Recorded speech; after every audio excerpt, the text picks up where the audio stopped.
Hi everybody, welcome to the second day of our health psychology class. I want to thank you for being flexible as I am attending the NCAA convention in Baltimore, Maryland, representing Concordia St. Paul with our athletic department today. So it's not ideal for me to offer a virtual lecture, but I don't want us to get behind because we have a lot of content in health psychology, and I want you to still be able to grasp the content from chapter 1 before we see each other again next week. So let's get started. Here's our agenda for today. You might not be watching this video on January 15th. However, this is our virtual lecture for our January 15th class. I will go over classroom logistics clarifications, some opportunities for engagement, including some extra credit throughout the semester. We have a health literacy video that we'll watch together. I'll have a few slides on the changing field of health and thinking about health from a multimodal, holistic perspective, and just what is health psychology. And then I'll give a review of your family history assignment, which will be due this Sunday night, January 18th. A few reminders about classroom logistics. This class meets Tuesdays and Thursdays for the full semester, 9:30 a.m. to 10:50 a.m. We will be going through about a chapter per week, so there will be 2 days of lecture, small group class activities, some videos, and some active learning opportunities for each one of our chapters. So it is important for you to read those chapters ahead of time so that you come ready to engage with the material and engage with your classmates. For each chapter, we will have a knowledge check that will take place right away on the first day of the chapter. So we're talking about chapter 1 today. We will do that knowledge check when you're back in class next week. But then with chapter 2, we will do the knowledge check the first 5 minutes of class. So it's really imperative that you get there on time so you have an opportunity to test your knowledge, and then we will enter into the rest of the portion of class. We will have out of class assignments. Those assignments include a personal health plan, a hot topic plan, and some other opportunities for us to open our mind and debate a little bit about some of the health trends or health concerns that we've seen in society. So I would encourage you to look through the syllabus to make sure you have expectations understood and the student learning outcomes understood for what the goals of class are. Take a look at the class outline so you can see what is planned to be happening every week. Take a look at the assessments so you can see where the points are coming from all of those assessments. I would encourage you to put all those due dates in your calendar. I'll give you plenty of reminders ahead of time. However, this class does have some assignments that are multi-phase assignments, so you can't do phase 2 until you do phase 1 first. So it's pretty important that you don't get behind with those assignments. And then, as a reminder, with artificial intelligence in this class, I certainly am going to not tell you you can't use it for some brainstorming or for gathering some ideas. However, the assignments in this class are expected to be your own work in your own writing. So there is no need to ask ChatGPT or Grammarly to rewrite your paper for you or rewrite your thoughts. I want to see original thoughts and opinions from you all as students. So part of the goal of college is learning to be independent critical thinkers, and I think especially with the topic of health psychology, there are many different opinions out there, and I certainly want to hear yours. So some engagement opportunities. We will have every Thursday this semester, we will have round table gatherings where there will be a different faculty member or fitness and sports expert hosting the round table. It'll be a variety of topics. This coming Thursday, if you're watching this before 11 a.m., you could join us this coming Thursday for a risk management and venue security sports roundtable. So if you're a person who envisions ever working in a facility where you might be doing some of the behind the scenes things, this is a great opportunity to learn from one of our alums who works professional sports and really takes a look at risk management, security, liability, things like that. On Tuesdays throughout the semester, we'll be offering fitness classes. Those will be happening in the Pearson Dance Studio, which is next door to the library and next door to the theater. Yoga, body weight, strength classes, high intensity interval training classes, those are all just drop-in fitness classes. Those will happen on Tuesdays at 11 a.m. No need to sign up ahead of time. And then next Thursday, January 22nd, we'll have our spring meeting for the Kinesiology Club. Everybody is welcome. If you want to be part of the club, come on over. That'll be up in our Thompson Hall Lounge. So I'll continue to remind you of these engagement opportunities, and I'm also offering extra credit for up to 2 of them for the semester. So if you go to 1 fitness class and 1 roundtable, or 2 fitness classes, those can be points that you can earn back for missing class or get some extra credit. So if you are really a go-getter and want to be plugged in with our exercise science and sport management opportunities outside of class, these are great ways to do it.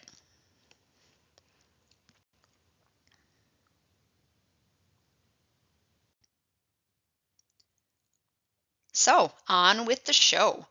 One of the topics that gets brought up in health psychology and health in general is the idea of health literacy. How do we consume information? How do we find information? What do we do with that information that we get? I know that many people, myself included now, use social media for some of our health information. I do some Google searches on nutrition trends, and then all of a sudden everything in my feed is all about supplements and nutrition and personal trainers. So we kind of get inundated with that stuff. But just because the information is there doesn't always mean that we understand what to do with it or what it means. So the idea of health literacy is utilizing health information to make informed decisions about our life. So I'll say that again, health literacy, using health information to make informed decisions about our own life, knowing how to digest that, take a look at the difference between research-backed, data-backed, evidence-backed claims or something that's anecdotal, or something that an influencer is being paid money to share with us. It is surprising how many people in the United States do not know about health, things that are important for their own health, how to make health decisions, what's the cause of some diseases, et cetera, et cetera. So it's pretty eye-opening to see just how little our population is maybe informed on health. You are in college, you maybe have a leg up on being exposed to some of this stuff, but the general population, as you'll see from her video, not everybody is fully aware of what it even means to be healthy and how they can seek out credible health information. So sit back, get excited for this video. It is a few years old, but I still think it's pretty pertinent, and I will cue it up and we will be watching it together. Well, gang, I thought I was awesome and could do a video within a video, but it appears that the audio and video will not work for me to show you a video as I've made this PowerPoint into a video. So you're going to have to pause this PowerPoint and you're going to have to manually search this video out on the interwebs. It doesn't work for me to show it to you. So you'll go to YouTube and you'll type in, "Are you confused about health information? You're not alone." It is a 12-minute and 22-second video of a TED Talk. So you can type in the link if you want below. You're unable to click on the link. That will just, I don't think you can click on the link. I don't think a hyperlink from a video will open up your YouTube, your YouTube browser or app. But you will need to manually exit out of this video, watch that video, and then come back to this video. And this video does have questions in our reflection. That's how you're going to earn your participation points for today. So this is a video that you do need to watch. So I'll pause this here, save this where you're at, either copy and paste that link if you can, or open up your YouTube app and search, "Are you confused about health information? Dr. Lisa." All right, we'll see you on the flip side, gang. Sorry about that.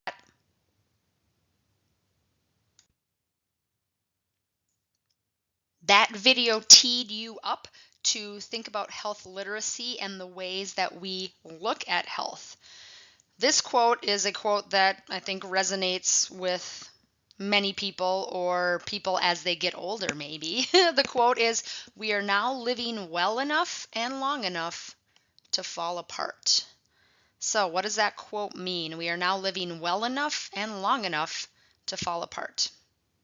Well, we've had a lot of technology breakthroughs, inventions, health discoveries. Those things have allowed us to live longer than we have in the past. We've been able to sustain life.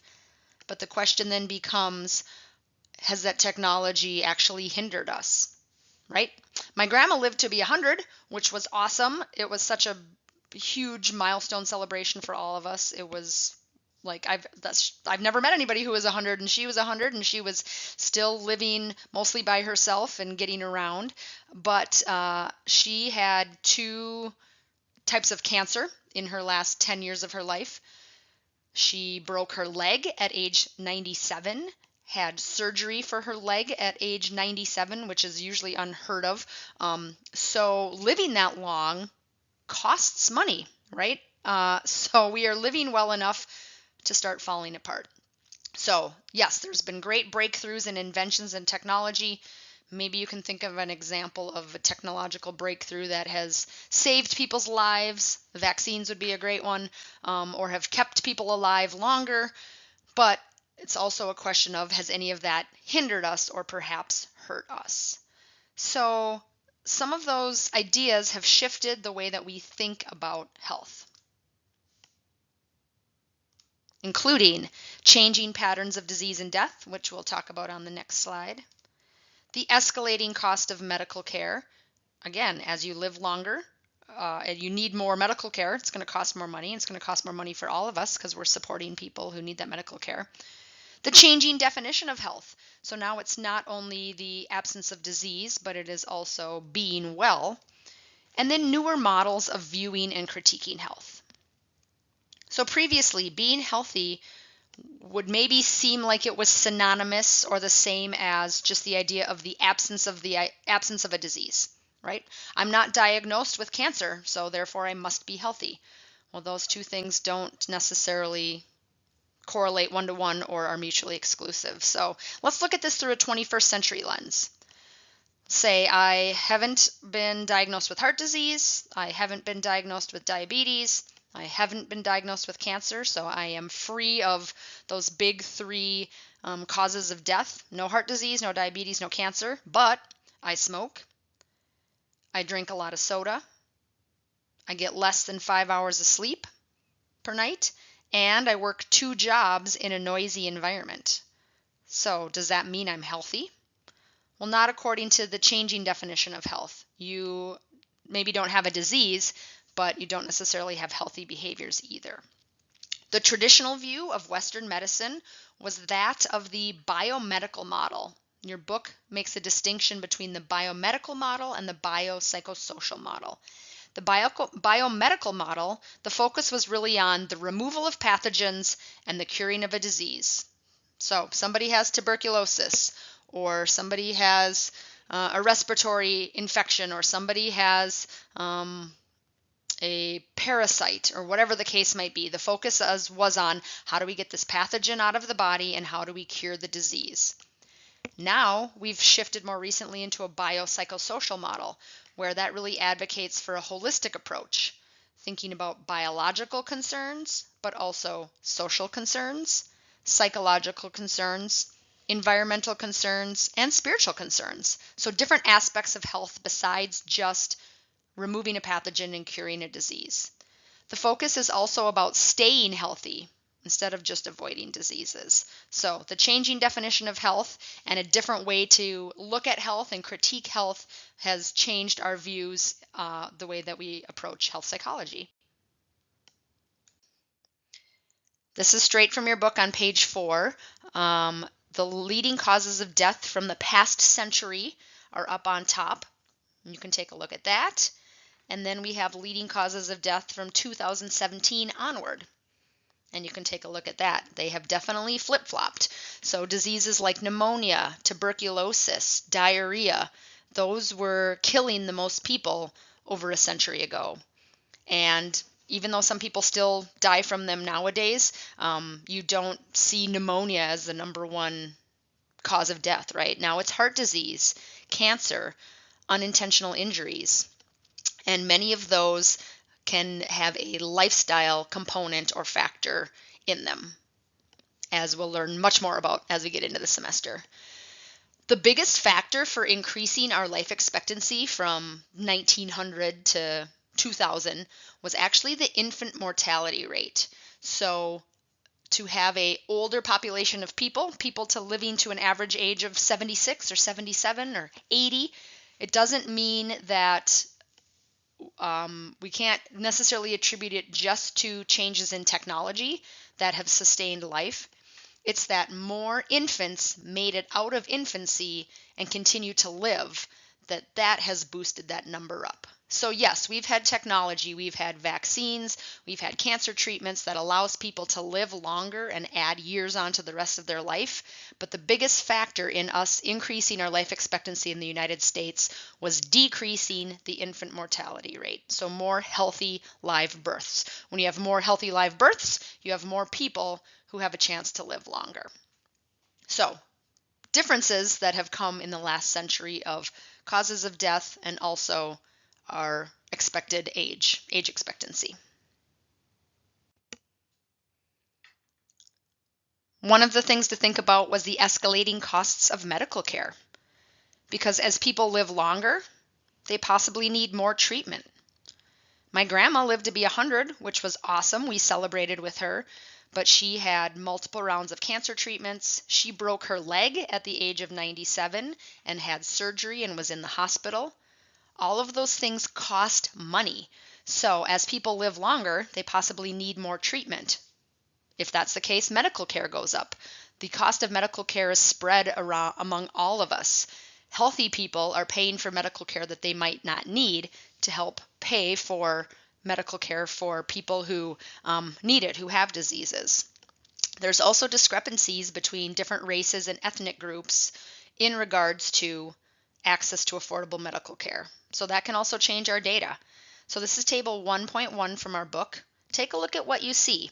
If we look at European Americans, Hispanic Americans, African Americans, and Asian Americans, what are the leading causes of death, and are there differences between races or ethnic groups? Some interesting data there. And those medical costs, the differences in accessibility to medical treatment and affordable medical treatment might change that. So something that's been a long-standing concern is that minorities, African American people, have less access to the same types of medical cost as perhaps their European American counterparts. So if I have a higher socioeconomic status, I'm more likely to be able to obtain medication and pay for something, right? So the diseases that an African American or Hispanic American or indigenous person might die from, somebody as a Caucasian, white American might have more resources. So there's definitely discrepancies between races and ethnic groups as well in regard to leading causes of death.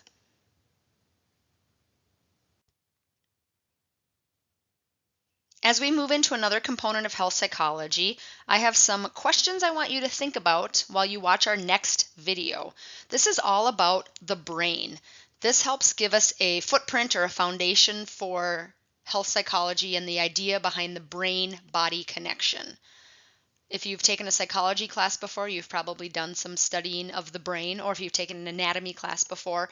But the brain really is the motor, the engine, the control center of our body, and the way that the brain interacts and functions with our body has a lot to do with health psychology. So here are 4 questions that I want you to think about as you watch this video about how our brain works.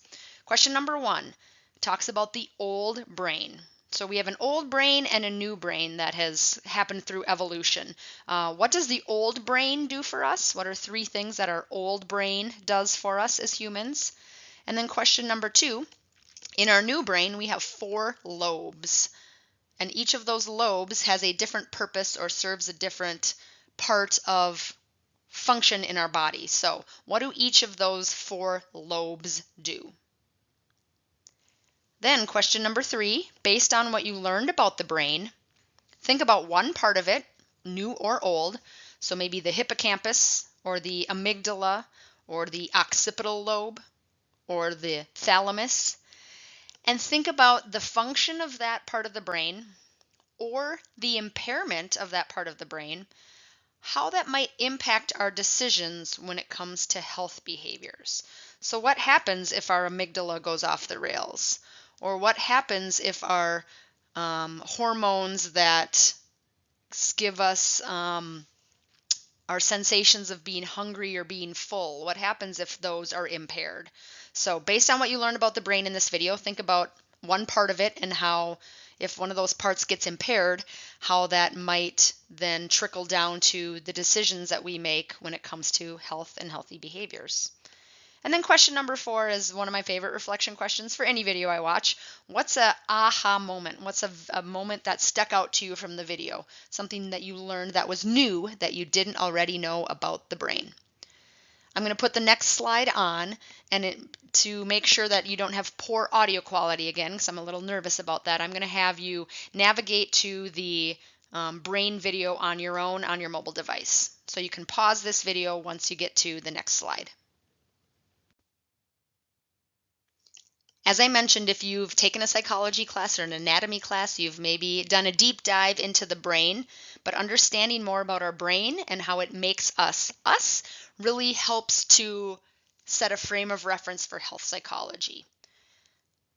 To take down the chance of us having poor audio here, I'm not going to show this video like I showed with the last one, but instead I'm going to have you navigate to it yourself. So unfortunately you can't click on the hyperlink that is showing up on your video right now, but you can navigate back to our week 1 materials in health psychology. And if you click on chapter 1, then click on the arrow, there are 6 or 7 videos from crash course, different psychology videos. Otherwise you can just Google Meet Your Master, Getting to Know Your Brain, and I think that'll come up on YouTube as well. But I enjoy this guy, this host. He's kind of funny. He's tongue-in-cheek for a few of his jokes. He's kind of awkward and weird like a scientist would be, but sit back and relax and learning about knowing your brain, thinking about the old part of the brain, the new part of the brain, what 4 lobes of the brain and what are they all responsible for, and how our brain may help or hinder us when we're making health decisions. So you can pause this video, navigate to another window, and then open up the Know Your Brain video.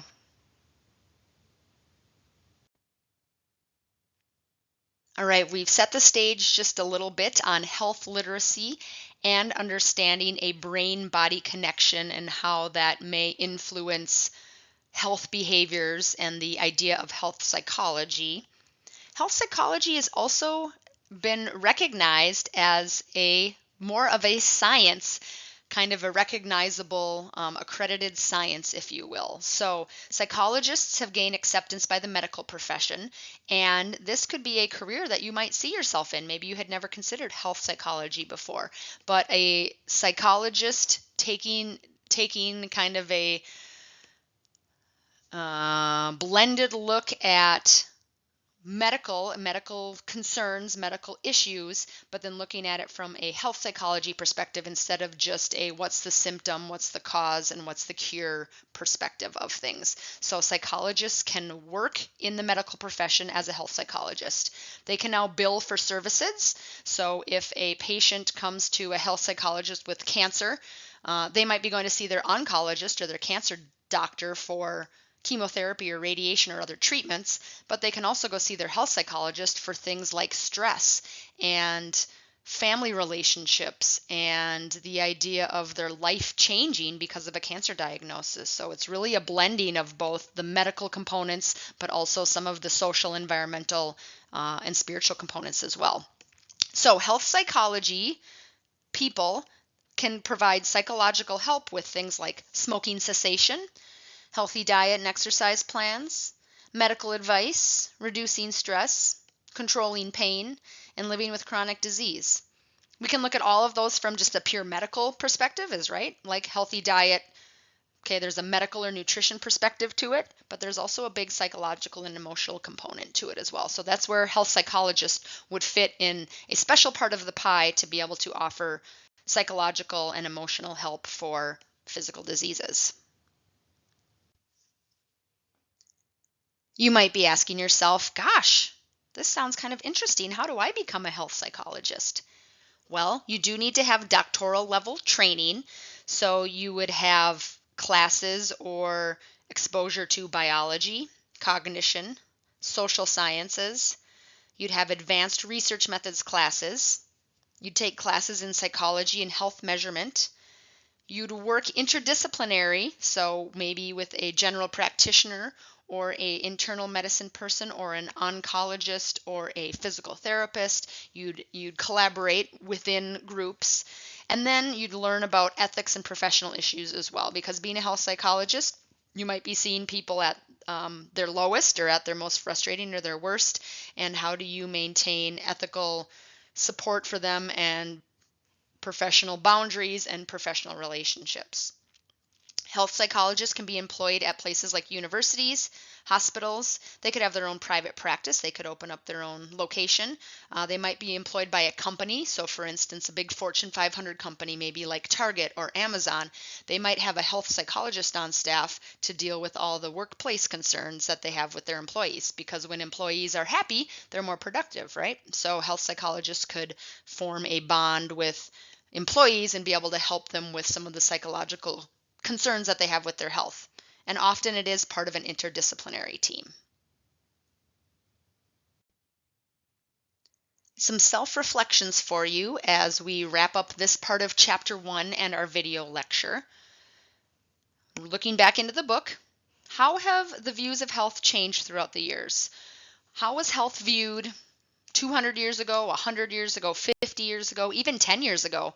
How has that shifted or changed throughout the years?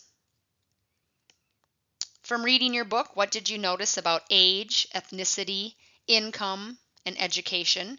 How do those change mortality rates or disease rates? Does somebody in a higher income bracket live longer than somebody in a lower income bracket? Does somebody who has more education live longer or not as long? How about age, ethnicity? So there's different variables that contribute to mortality rates or death rates. Why did psychology become involved in healthcare?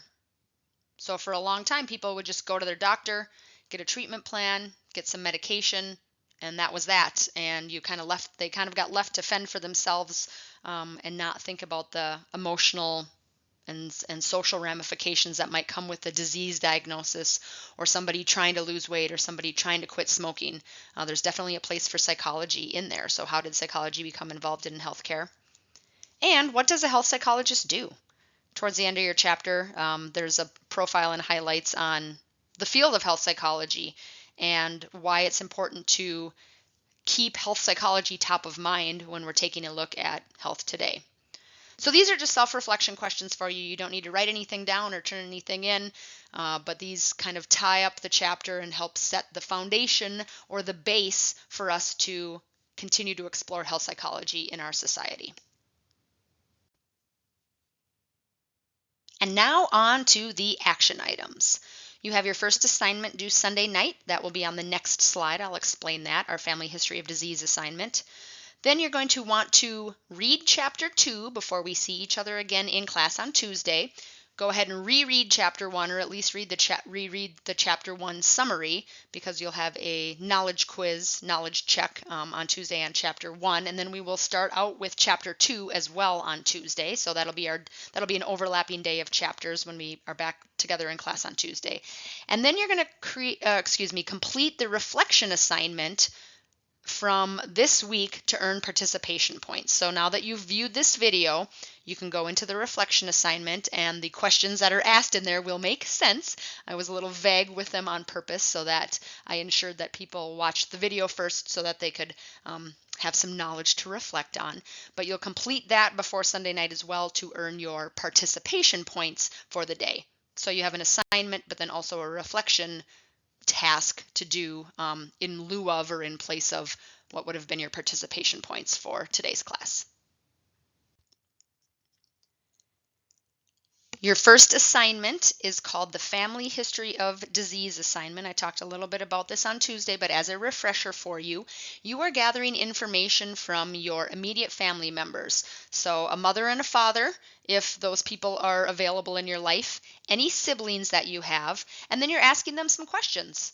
This might be the first time you've talked to them about it. I want you to feel comfortable, so if there's somebody in your family you are not comfortable asking, you certainly don't have to. Preferably you're talking to them in person or by phone. Text them if you need to, but this can be a good excuse for you to give them a call and say, hey, I have this assignment for health psychology, and we're supposed to take a look at risk factors or concerns in our family.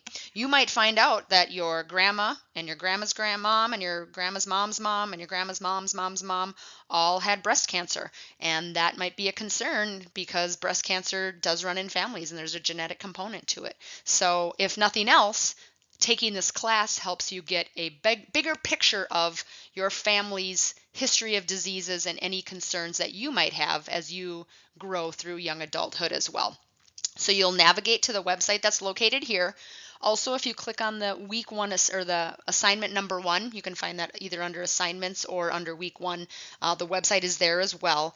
And then you are plugging in different family members and it will make a family tree for you, and it creates some connections or changes the family tree in different colors based on people's diagnosed diseases. So if you wish to go out to aunts and uncles and the next level out with your family to create a more robust family tree, you certainly can.